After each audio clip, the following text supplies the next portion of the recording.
The prophet Isaiah, forget the former things. Do not dwell on the past.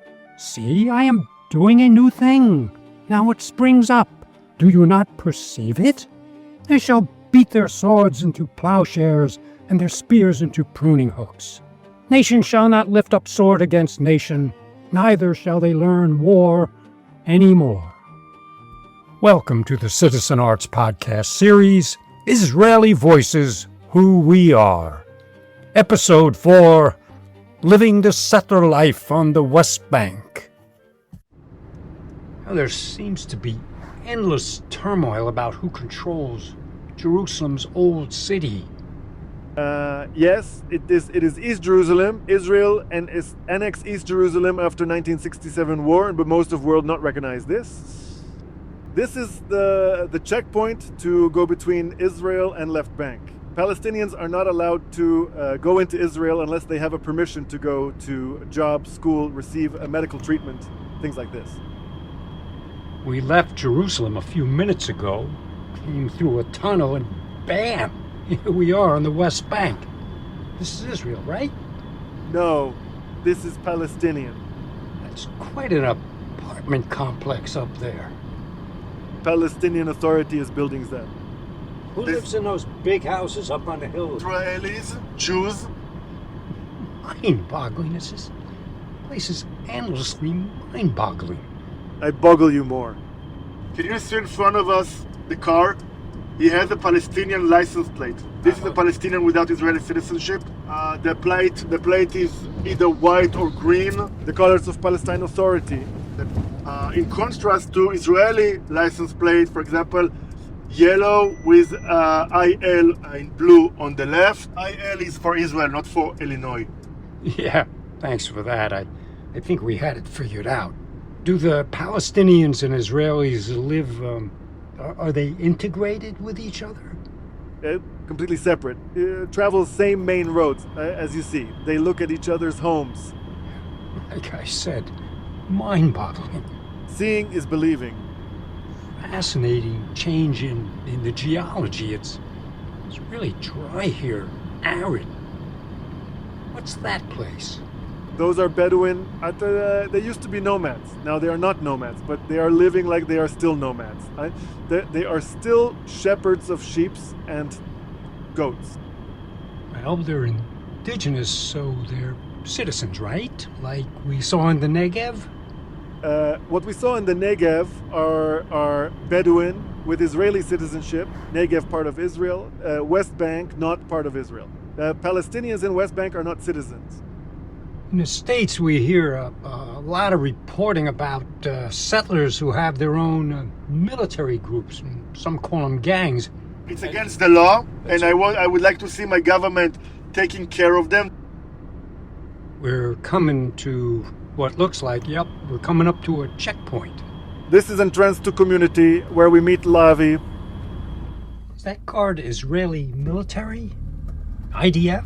Yes, he is. If a Palestinian wants to go in here, he needs to have a permit. So we're in an Israeli settlement? This is it? Correct. Looks pretty tame. Certainly not an armed camp. There is a very common mistake in America that all the settlers are crazy, right-wing, militant, extremists. They are taking the law to their hands, like you just mentioned. Yeah. But most of them are regular people like me and you that going to work in Jerusalem, 10 miles away from here. Also Lavi is one of them. Not to focus on security and that sort of thing, but that was pretty easy to drive in here. Correct. One guy kind of looking at you. Yeah, correct. It was on his cell phone. Correct. I was expecting multiple checkpoints with 50 cals and all that, and I haven't seen any of that yet. The understanding that you have in America is different than the understanding we have here. And Jim asked me about Palestinians. Most of them, like most of the Israelis, are not hostile and they are living pretty much in peace. There are bad people on both sides. Yes, like you mentioned, the extreme settlers that burn olive trees or hurt Palestinians or burn houses or beat Palestinians? And I want to see my government taking care because they are criminals. Are they prosecuted? Much less in the current government. They look the other way. I want my government to do a better job. By the way, the Palestinian side does even worse job of taking care of their terrorists. I don't have a problem to receive criticism. Of Israel.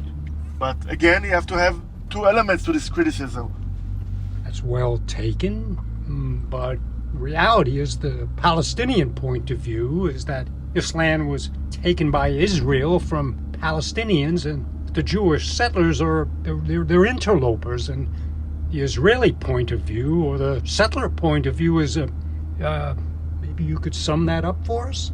Lavi is settler. Maybe you ask him. What's the name of this community? Nofei Prat. It's two words. Nofei means the view of. Prat, because the stream of Prat. You will see a view of it from the hill. Wondering how far are we from potentially hostile Palestinian communities? I don't know. Ramallah, you can see in the distance over there. That's Ramallah? Right over there? Are you kidding? The headquarters for the Palestinian Authority right over there? Correct? I'm just so amazed by how close everything is here. A shout, a whisper away, it's all so close. I read somewhere there's a big new shopping mall in Ramallah. It's supposed to be quite the place. Do you want to go? I'd like to give it a look. I can't go with you. Area A. No Israeli Jews permitted there. Yeah, we'll hide you under a blanket in the back. Oh, no. Sorry. I love you, but not that much. We're walking into a home up on a high hill in the West Bank. Flowers everywhere. Looks like the U.S. Southwest. This is a sort of stucco modern house with magnificent views of hills and valleys and mountains. This is not what I was expecting. It looks like other charming, appealing communities we've seen in Israel. This one more striking because we're up so high. We got these vistas, and not so far in the distance, Palestinian cities where Israeli Jews are not allowed to go.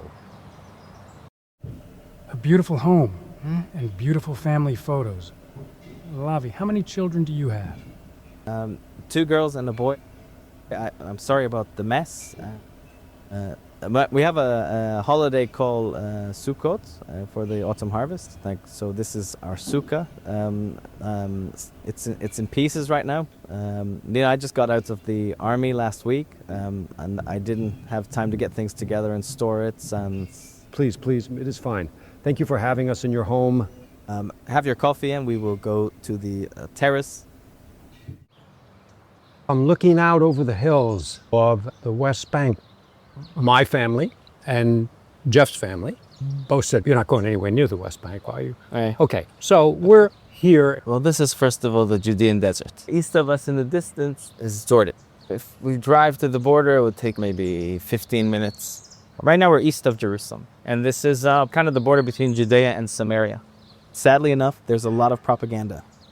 For example, the West Bank. Almost every person I speak to comes from the States and doesn't know that the West Bank, imagine a riot and burning tires and rocks flying in the air. Yeah, and Jewish settlers beating up Palestinians. Right, the West Bank is a political term, and it's a new term. The geography of this area is called Judea and Samaria, because the kingdom of Judea, the kingdom of Samaria, these are the historic terms for thousands of years.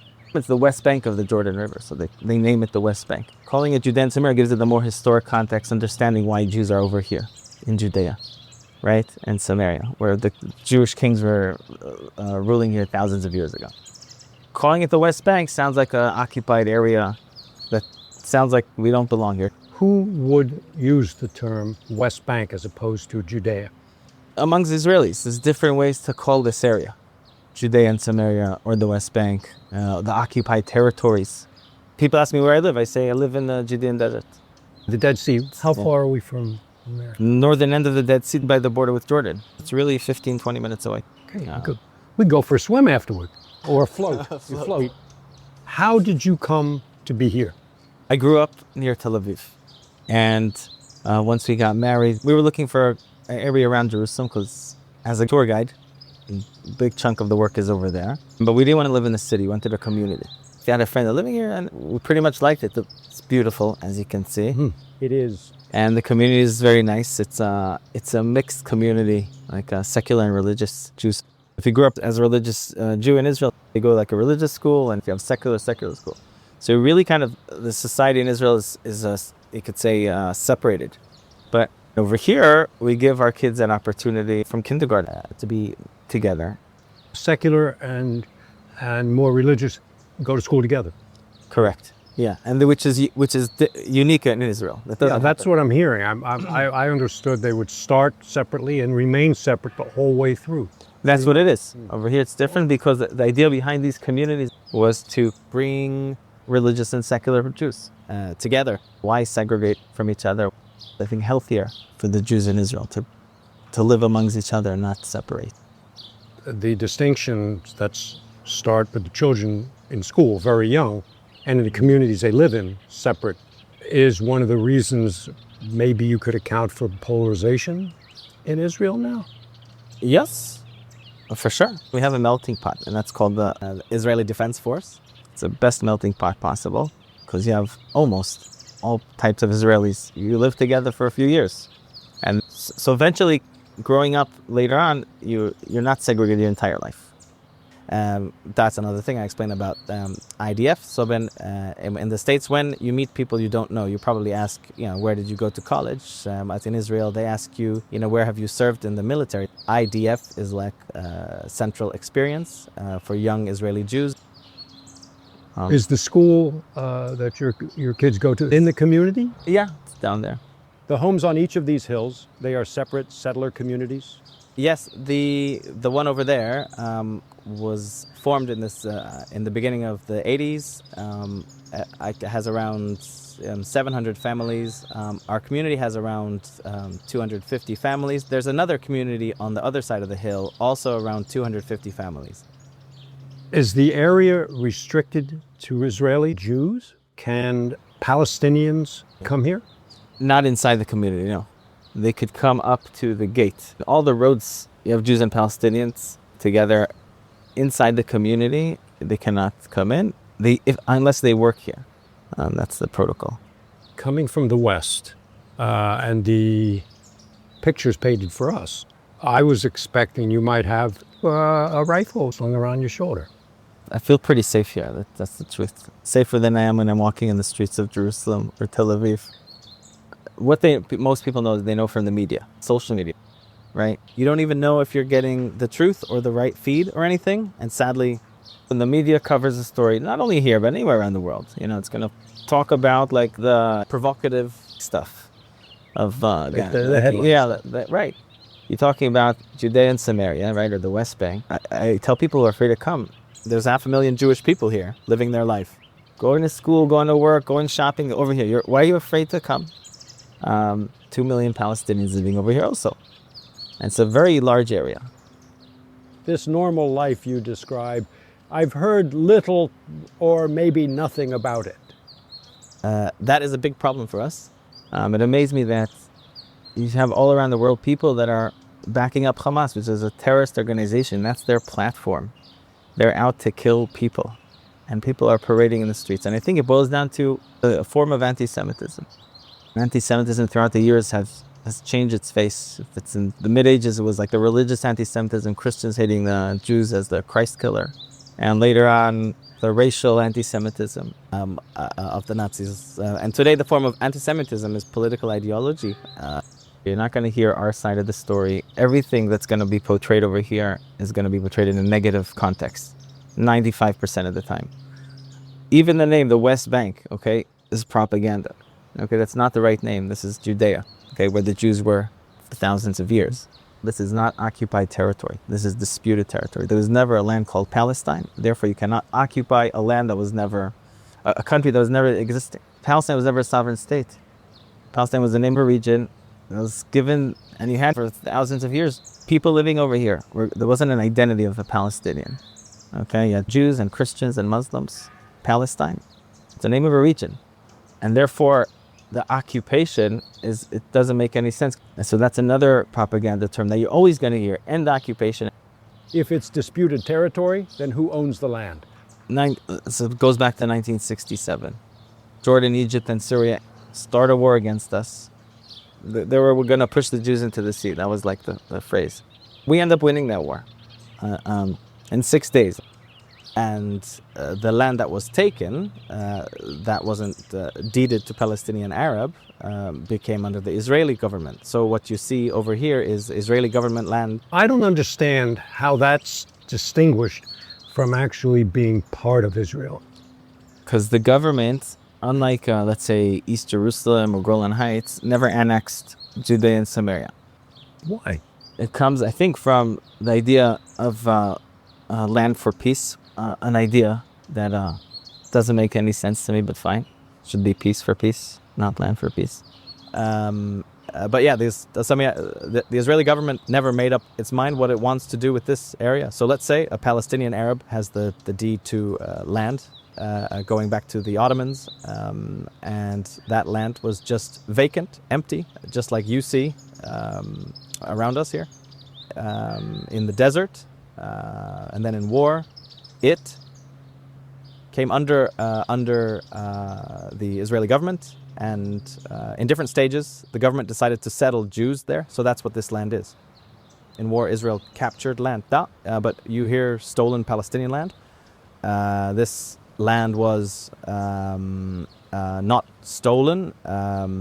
Arabs attacked Israel, and Israel took control of this land in winning the war.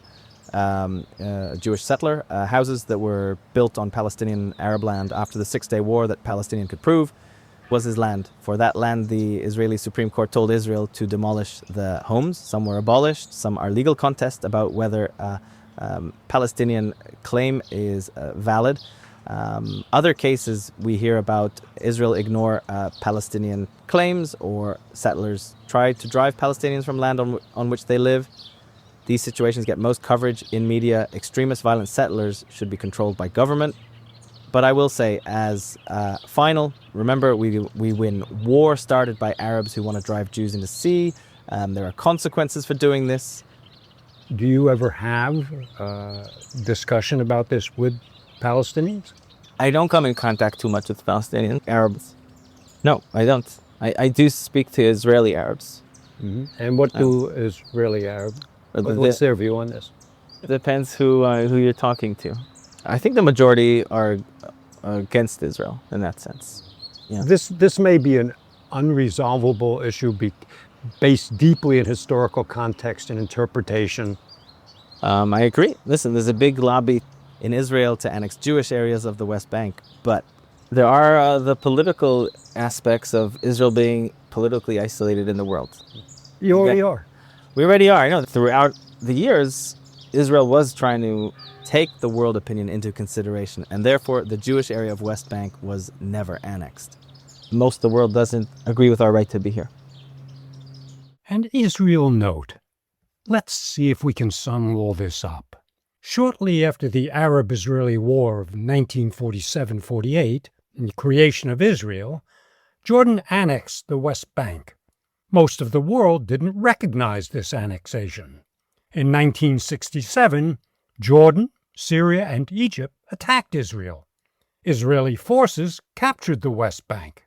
Many international bodies, the UN included, and most governments, have viewed Israel's West Bank occupation and the formation of Jewish settlements since the 1967 war as illegal. The Oslo Accords in the early 1990s were agreements between Israel and the Palestine Liberation Organization, now the Palestinian Authority. The Oslo Accords established a framework for peace. Israel and the PLO recognized each other as legitimate entities, even though segments of both populations did not. Civic and security control was given to the Palestinian Authority in what is called the A section of the West Bank and in Gaza. Israeli Jews are not permitted in Section A without permission. Some of the main Palestinian West Bank cities, like Ramallah, Nablus, and Bethlehem, are located there. Only Palestinians are officially allowed to live in the B section as well, but control is shared.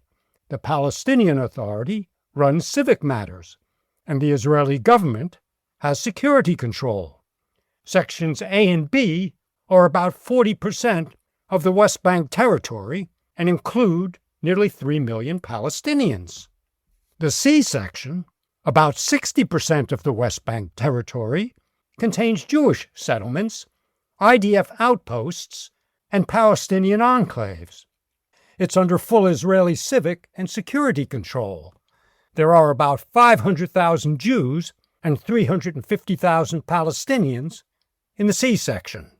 Most of the strife between the two populations occurs in this area, including arson, beatings, and shootings by extremist Jewish settlers seeking to drive the Palestinians out.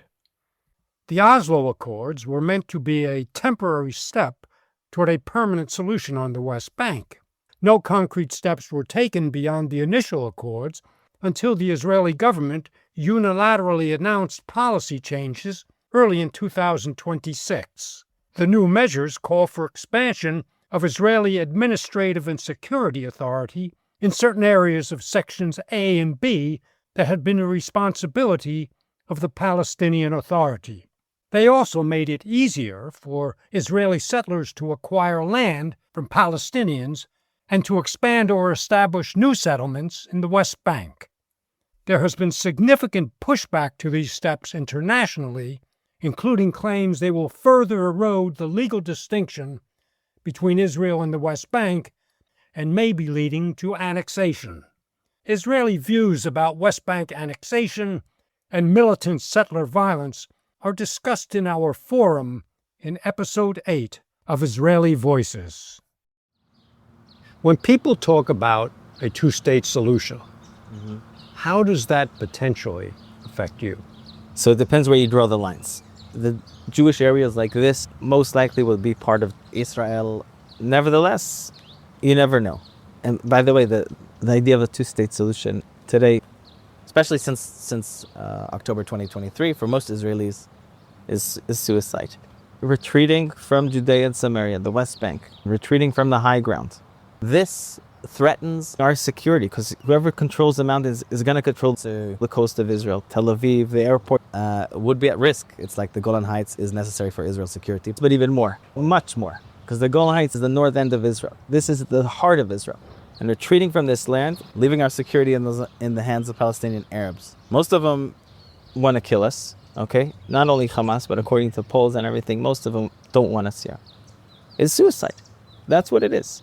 We already tried a retreat in 2005 in Gaza, in the southern end of our country, and look what happened. Most Israelis are not there, especially after October 7th. And I'm not even talking about the religious aspect. You know, as a religious person, I say, this is the land of the Bible. 90% of the Jewish Bible took place in these hills and mountains, in Hebron, in Jerusalem, in Shiloh, in Shechem. You're going to say, no, sorry, you shouldn't be here. Why? Nobody could give you a good reason why. But you could say it should be for Palestinian Arabs. But you can actually tell Jews you don't have a right to be in their homeland, that they're waiting to come back for thousands of years.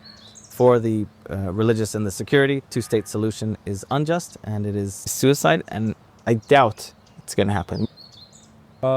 The Israeli government supports Jewish settlements on the West Bank, okay? And some settlements are expanding. We saw construction coming in. We can see it on the hill below. I'm actually building a house there.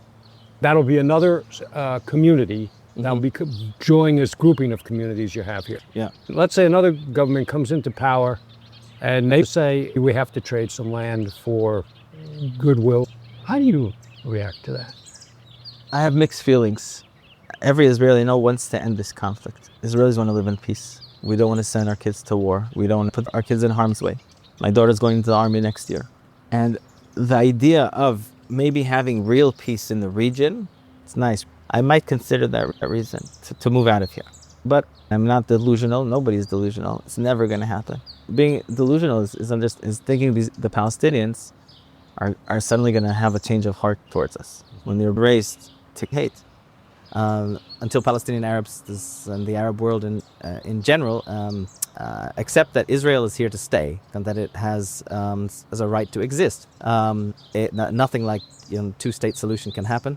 They are nowhere near that. There's independent surveys of the Palestinians and the Palestinian Authority and also in Gaza.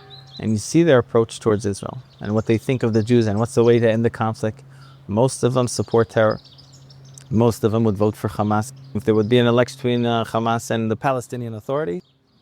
A big problem for Israel and the West about this conflict is the West is looking at this, oh guys, come on, what are you fighting over this piece of land? Why don't you just make a deal? Let's get to understandings. And that's a very Western, practical way to look at things. The culture in the Middle East is different. The connection to land in the Middle East is different. The Palestinian Arabs is also very connected to their land, like we are. When you say peace in the Middle East, it means a different thing from what we can have it mean. Israel's constantly approaching the Palestinians. We want peace, we want peace. They see a weak country that at their mercy that wants their peace. In the Middle East and tribal world over here, what's respected is not if you're getting pushed around. What's respected is if you hold your ground. Honor is like the most important thing in the Middle East. You would have a brother kill his sister for dishonoring the family. If you don't have your self-honor, you're constantly running around, please give me peace, please give me peace. You're being looked down at. You're ruining your odds to get to some agreement, to some understanding. How about coexistence instead of peace? We can see Ramallah in the distance there, headquarters of the Palestinian Authority. Maybe coexistence is the right word. Not really. It's because coexistence sounds too good. If I drive into Ramallah, in 5 minutes I'll be dead. I'll be lynched in the streets. By the way, if a Palestinian from Ramallah will drive into my community, nothing's going to happen to him. There are a few Jewish settler communities, mainly in Samaria, that he'll get lynched. Are they nearby? No, they're more north. If you drive from the most northern Jewish settlement to the most southern Jewish settlement, it'll take you probably 2.5 hours. Really spread out. Yeah. These are not distinct areas, A, B, and C. They're mixed. Yes. Yeah, they are intertwined, but they are distinct, almost like different countries. Unless there's the guys building my new house down below are Palestinians. If I go to the supermarket, the workers are going to be Palestinian. But there was a lot of controversy after October 7th. If we want Palestinians to build those houses below, because Israelis living near Gaza allowed Gazans to come in goodwill openly to work in their communities. The Gazans knew everything and gave it to Hamas. Everything was mapped out, every single community, because they allowed Palestinians into their community. We decide, yes, that construction below Palestinians can do, because it is outside our community. Our community is much more strict now about allowing Palestinians to come inside. We are even less trusting coexistence than before. How is your community run? How is it secured? It's complicated because Judea and Samaria were never annexed by Israel. So in charge of this land is the military, not the Israeli government law. The police is in charge, let's say, of proper Israel, but this area is under the army control. Therefore, the one signing off on my building project is the Minister of Defense. So this is a military zone.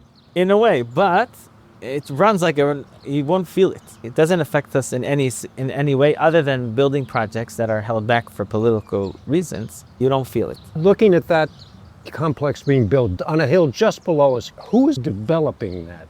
That's our community. Our community got land from the government, and we wrote out a plan, and we brought a developer, and we're paying for it. It's kind of a community project, you could So say. is this just for people who live in your community? No, because you could also come and buy a house if you want. An Israeli could come. No, even you. I don't think there'll be a restriction. You told us you bought one of those homes being built. Right. Yes. You are really putting down roots. Do you know where the people who are buying down there are coming from? So the majority of them are coming from the community, because So they've been renters. renters for many years, like me, and then there's going to be people being from the outside, so we don't know where they're coming from. The way the community is designed, that is set by the community, or is there a government? It's community, pretty much. The community runs by committees. So you have also like a developing committee. They wrote out the plans and they decided what's best for us. Okay, so the military has control, but who actually owns that land? Well, you basically lease it from the government for From the government. 99 years or something like that. But that's where it breaks down for me. If you're leasing the land from the government, but the government has not annexed the territory, how can they lease the land? It's a good question. It's a muddle. I don't own the land. Just like if you buy a house in a new project in Jerusalem, you lease it from the government. My wife is in real estate. We should ask her. Okay. She says it is like in the kibbutz. When you buy a house, it's your house, but you don't own the land. It's government land. That's where it boils down to right now. It's de facto part of Israel since 1967. So is this political sleight of hand? Not Yes. coming right out and saying, yeah, it's ours, we own I this. think so.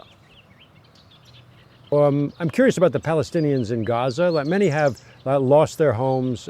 Some of them may want to come here. It seems to be a lot of empty land. They can't come here. First of all, nobody wants them here. Also, the Palestinians here don't want the Gazans. There's so many Gazan lovers suddenly in the world, so let Europe opens up its gates. And there's 21 Arab countries. Why haven't the Arab countries offered to take Palestinian refugees? Nobody really wants them. That's the truth. No country would want to import problems. That's the reality. What's the benefit they're giving your country? And the reason they're placed in refugee camps is the Arab world knew these refugees are going to be a thorn in Israel's thigh forever. They have a special status. The UN decided who's a refugee in the conflict in 47 to 49. But now it's no longer 700,000 or 800,000 refugees. Today there's over 5 million of them and their descendants. I went into the UN site to actually read it because I didn't believe it. Why did the UN decide this? For the same reason UN is constantly ignoring dictators who kill hundreds of thousands while voting against Israel for violating human rights. It really, I think, boils down to people hating the Jews, giving the Palestinians the status of refugees forever is going to continue to be a problem for Israel. That's what the world is hoping. That's what the Arab countries are hoping for. And that's why there are still refugee camps. You are what is called a modern Orthodox Jew, yes? You know, I don't like placing myself in that box. As his wife, can I say something? Yeah. He's super unique, so you cannot put him anywhere. Oh, thank you so much. Well, That's why I choose him. hey, you know, yeah, he got the better part of the deal, I think. I'm sure I did. Let's do it this way. How do you practice religion? You're wearing a kippah? Of course. I go by the traditional laws of Judaism. I'm more like, I would say, more Hasidic in my religion approach, but I am more secular in the culture that I live in. Some people would refer to you as modern Orthodox. I know, but it is still a box that, just like a settler is a box that doesn't really necessarily match reality. But yes, closest to modern Orthodox. How does that represent itself in your life? My guideline is the Torah, the 5 books of Moses, and what we learn from it as Jewish people. And so I live by the traditional religious laws that's been practiced for thousands of years. Some I might not even agree with. Some are you could say are outdated. But nevertheless, our strength, I think, is continuing the traditions. I don't want to break the chain, so I'm not going to change anything. Change should come from above, from the rabbis. My rabbi is like a religious mentor, you could say. I'm loyal to the religion and to the laws and to the same religious books. But my cultural approach to the world is you could change things. There's no problem wearing jeans and dressing modern and studying secular subjects and getting a proper job. My religious laws don't say anything against that. How does that affect your children? What do they understand about what religion means? How do they identify their religious status? My kids know that they, we keep Shabbat, which is a fundamental difference than secular Jews that would drive on Shabbat, keep the laws of Shabbat. I have a 15-year-old and a 17-year-old girls and a 10-year-old boy.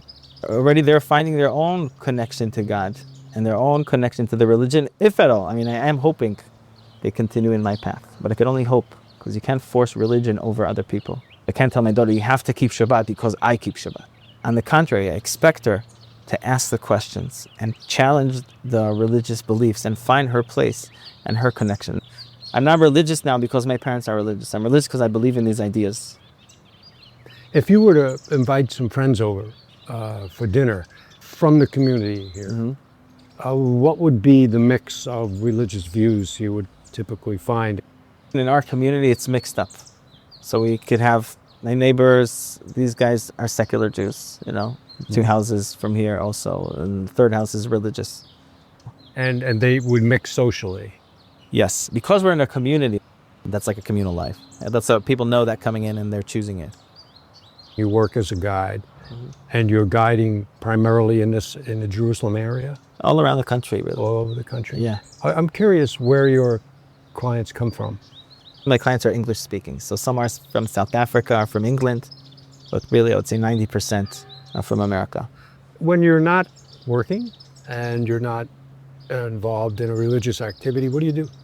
You play guitar, you play electric piano. Yeah, I help around the house. You're still in the reserves. I'm 43. I got released actually a month before the war. Then I volunteered to return to the reserves. The way the reserves work here is once you're done with your regular service, you're stationed to a reserve unit. And it depends what you did in the service. I was in a combat infantry. Infantryman. A grunt. A grunt, yeah, I did on that term. In the U.S. Army, it's a badge of honor. Ah, good to know that. So once you're done with a regular service, you're stationed to a reserve unit. Once a year, you're called back for a week or 2 weeks of training. And once in 3 years, you're called back for a month of active duty somewhere on one of the borders or one of the Palestinian cities. On October 7th, did you get a call to be ready? I was overseas on a family vacation. My unit was called in. They had released me a month before. When I got back to Israel, I called up my officer, said, do you need more manpower? You want me to come in? He said, yes. So I came in. And since October 7th, we did over 320 days of service. Mainly we were stationed in the Gaza area. We were at an outpost just by the border. We were in charge of all the supplies, the humanitarian aid that we give to Gazans. It was very difficult to get that aid to the people. That's one of the most frustrating things I did as a soldier. We open up the gate for the trucks and they come in. We're talking about massive trailers packed with food.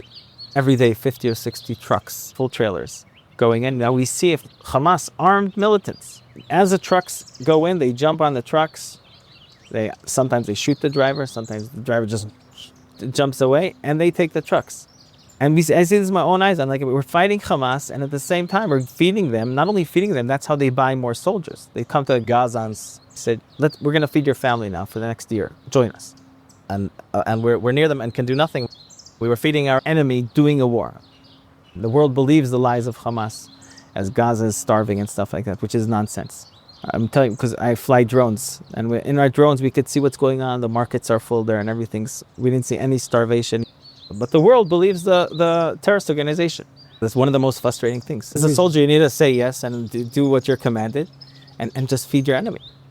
One of the reasons for that is, I think, because I don't believe any Western media has been allowed in to Gaza. So they're not going to report anything. And the Palestinians are very effective at getting their word out. Right. They have channels. And there are Arab channels that are reporting it. It gets picked up by the Western media. Right. I agree. People are going to believe what they're going to believe. They're going to hate you. Do you have a weapon? When I go to my unit, so I get a rifle. I carry a handgun. The reason I'm asking this is because walking around the streets, you see people in civilian clothes everywhere carrying weapons. I understand they're reservists. And it looks like they are patrolling. You're not allowed to own a rifle here as a civilian. So anybody you see holding a rifle, that means he's either in the army right now or he's a reservist. And if he's walking in civilian clothes just in the streets of Jerusalem, it means he's on a break, you know, he's on leave and he wants to have his gun with him, his rifle. The gun laws here are pretty strict, even though the last few years it was became a little more lenient. You're only allowed to buy a handgun and up to 100 bullets. I own a handgun. Is that a military issue? No, no, it's my own. I bought it, yeah. The gun owner population more than doubled since October 7th. If you're in the gun business, you're making a killing. What does Lavi mean in Hebrew? Lavi is one of the words for a lion. This community started in the early 90s. Over here is our synagogue. Is this a non-denominational synagogue? Who worships here? In Israel, when you talk about Jewish religious, most of the people are Orthodox. Unlike in US and other Western countries, the Reform and Conservative movement are very, very small. So synagogues here, 99.9% are going to be Orthodox synagogues. You guys can come in. I'm seeing the women are going to worship separately. The women sit on the side or above, the women's section. And Beautiful. the main hall is the men. Now remember, half the community is not religious, so they won't come here for prayers. We've been hearing from some of the people who consider themselves atheists. When they die, are their prayers said? Do they get religious ceremonies? For burial? Yeah, I mean, depends what they want. But yeah, everybody's entitled to get a Jewish burial. That brings to mind another important thing. Jewish people are a nation that have a religion, okay? That's why you could have a Jewish atheist. We don't think of it that way in the States. I know, you see like Jewish, Christians, Muslims, but I think the proper way to see it, the Jews are a people. We started off as a people, not a religion. Even in our history, Abraham, Isaac, Jacob. So I consider myself part of a people. And if you're born to the Jewish, you're part of the family. And by the way, you could also convert to the family. So it's not like a blood thing. It's about aligning with the family values and the family traditions. But to be identified as a Jew, particularly from the Orthodox point of view, you have to be born of a Jewish mother. That's how it was in the last few thousand years. There's different approaches to that today, and especially in the Reform and Conservative movements. Someone who has a mother who is not Jewish and a father is Jewish does have a different status in some parts of Jewish world. He's not considered strictly Jewish, but he's not like also considered a non-Jew. He's somewhere like in between. That's like our armor room where we have our guns. It's minimal. We have our first responders. Are you a first responder? I'm not. I'm not here half the time, so it's not. Are there people in the community who are patrolling every night? We fund our security. There's a patrol driving around and there's a guard at the gate. The army gives us security surrounding community. So if there was something going on, would a siren go off? Yeah, that from there. Those are the loudspeakers of the siren. Have you ever had one go off while you've been here? Yeah, sure. Everybody in Israel had, especially during the war. What were the incidents that caused the alarms to go off? From missiles, but we are mainly just a very quiet section. Even missiles from Gaza and Iran didn't come here. When Iran sent the missiles, you could see the missiles coming over toward Israel. It's really like a light show. Those towers over there is the Mount of Olives. Hebrew University is the tower on the right. And that's our neighbors that are north of Jerusalem, basically the outskirts of Ramallah. Hebron is that way, and then you have Shiloh and Shechem, Nablus. And these are Jewish communities on the hills around us. We see, the headlines we see in the photos, settlers in physical conflict with the Palestinians. You say that does not tend to happen around here? Very infrequently. In other areas from here, you have Jewish communities that are surrounded with Arab communities, and they come in more conflict. But even so, we're talking about a very small amount out of 500,000 Jewish people. But they get the headlines, and that's what you're going to think about when you hear about settlers on the West Bank. You've never been attacked here. So over here, thank God, we didn't have any issues. Whatever you see here is mostly Jewish. But do you have electronic security or fences, come to think of it? I don't think I've seen any fences. No, we don't have a fence. Some communities do. Fences don't really work. Fence is just psychological for you to feel safe. Any terrorist with a wire cutter in 2 seconds is inside. Fence is meaningless. This area is called Benjamin because tribe of Benjamin in the Bible was on this land. Pretty much we're on the border between Judea and Samaria. Over there is Nablus, and one of the larger Palestinian cities in Samaria. Now we're looking at Ramallah. Other way, beyond the hills in the distance is Jordan. It's hazy right now because it's morning, but at sundown we have beautiful view of the desert and mountains. Now below us, down over here, is a beautiful hike. Do you have rattlesnakes here? No, Israel doesn't have rattlesnakes. The Israeli viper is pretty lethal. They live in these hills. Our kids run around freely since a very small age. They just go to their friends and this and that. Free-range children is what we call them. Free-range children, exactly. What's that sign say? סוד יופיו של המדבר, שהוא צופן אי שם בחובו מקור מים חיים. The beauty of the desert is that it hides inside it a source of live water, living water.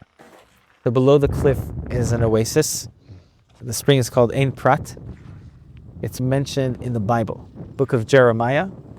Jeremiah actually lived on the top of the hill there in ancient Anatot, 2,600 years ago. The water eventually it goes by Jericho and it pours into the Jordan River. So it's a beautiful hike in the desert. It's good cold water, really refreshing. And if you want to show how politics ruin things, the sewage of Ramallah pours into the stream downstream over there. And from that point on, you can't hike the stream because it's polluted. So instead of having like a beautiful oasis, like all the way, the majority is polluted. And we don't have political ability to fix it. The Palestinian Authority don't care that their sewage is flowing down here. Where does your water come from? I mean, all of Israel is hooked up to the main water source. So 40% of Israel's water comes desalinated from the Mediterranean today, and 60% is from the underground aquifers. In the valley below, you could see the outskirts of Jericho, and we're 10 minutes away from it. Jericho, like Ramallah, is in Palestinian area A. It's so amazing. You are living in the middle of biblical history and the craziness of today. Yeah. When I look at Israel, I look at what this country means to me. For the last 2,000 years, the Jews were roaming around the world, being kicked out from place to place, and always waiting to come back home. We never ever forgot about it. We mention it in our prayers 3 times a day. If I forget thee, O Jerusalem, in a Jewish wedding, right before you end the ceremony, you break a glass. One meaning of that is even at the happiest moment, we remember the destruction of our temple in Jerusalem. And the Passover Seder ends with next year in Jerusalem. The Jewish people for the last 2,000 years have been waiting to come back home. And we're finally here. And it means so much. We're here to stay. We're not going anywhere. And we're going to fight for our lives to keep this dream going. All my 4 grandparents are Holocaust survivors. And they dreamt about this place. They lost their families. And I'll put my life on the line like I did in the Gaza war to continue this dream going. I've continued for my children. When I was holding my son after he was born, I was like, we're going to bring light to the world. Let's do this, okay? Because the world is so much evil around and terrorist attacks and this and that, but we're going to be the opposite. We're going to bring light. And that's what I try to live by.